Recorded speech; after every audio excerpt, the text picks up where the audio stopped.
I switched from TD to Wealthsimple 12 months ago, and I kept track of every single dollar the whole time. Not vibes, not Reddit opinions, actual numbers. And what I found should genuinely make you angry, not at Wealthsimple, at yourself, for staying loyal to a bank that's been quietly taking your money for years. Let me show you exactly what I mean. Let's start with something embarrassing. Canada's big five banks, TD, RBC, BMO, Scotiabank, and CIBC, pay 0.01% interest on standard savings accounts. That's roughly 125 to 225 times less than what Wealthsimple's cash account offers, which sits between 1.25% and 2.25%. Wealthsimple bonus. 0.01%. Let me put that in real money. You have $10,000 sitting in your TD savings account. After one full year, you've earned $1. Same $10,000 in Wealthsimple cash? At 2.25%, that's $225. Same money, zero extra effort. Over 12 months, I moved my emergency fund over. The difference wasn't life-changing, but it was real. And the question I kept asking myself was, why was I okay with 0.01% for so long? Because nobody told you to check. Now here's where it gets brutal. Most Canadians invest through their bank. They walk in, they talk to an advisor, and they end up in a balanced mutual fund, Series A. What they don't realize is the fee sitting inside that fund. According to Wealthsimple's own analysis using Morningstar data as of May 2025, the average MER on big bank balanced series of mutual funds is calculated on an AUM-weighted basis. Wealthsimple industry standard figures consistently put that number around 2% per year. 2% sounds small. It isn't.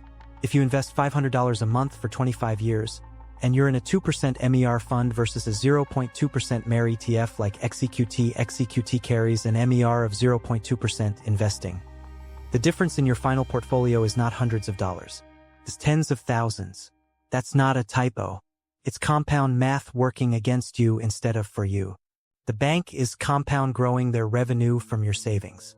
Meanwhile, on Wealthsimple Trade, buying XEQT costs you $0 in commission and $0 in maintenance fees. Bank TFSA fees can run up to $120 per year in maintenance charges alone, and that's before the $6.95 to $9.99 per trade commissions that compound as lost tax-free growth over decades. But here's the part they really don't want you to know. When I decided to move my RRSP out of TD, I got hit with an exit fee. Exit fees for Canadians moving their RRSP or TFSA out of major Canadian banks have risen to as much as $150 per savings account, up from $0 to $75 in the early 2010s. TradingView, they doubled. While inflation was squeezing you, the banks quietly doubled their goodbye fee. Wealthsimple has reported that its clients have been charged nearly $30 million in exit fees just to move their savings to its platform. TradingView, $30 million, taken out of regular Canadians' pockets. For leaving. The good news? Wealthsimple automatically reimburses the transfer fee on transfers of $25,000 or more, with funds deposited within 2 business days of transfer completion. Wealthsimple bonus. Under $25,000, it doesn't auto-cover, so plan accordingly. Now I'm not here to sell you Wealthsimple. I'm here to give you the honest picture. The big banks still win on a few things. 1. Branch access. If you're 60 years old and need someone to sit across from you and explain things, a branch matters. 2. Account variety. Wealthsimple Trade is limited to stocks and ETFs. Big bank brokers offer mutual funds, GICs, bonds, Forex, and more. Million-dollar journey. If you need that range, Wealthsimple's self-directed platform isn't enough. 3. Product complexity. Wealthsimple's new Visa Infinite Credit Card carries a $10 monthly fee unless you meet specific deposit or asset thresholds. NerdWallet, it's only truly free if you're all in on the ecosystem.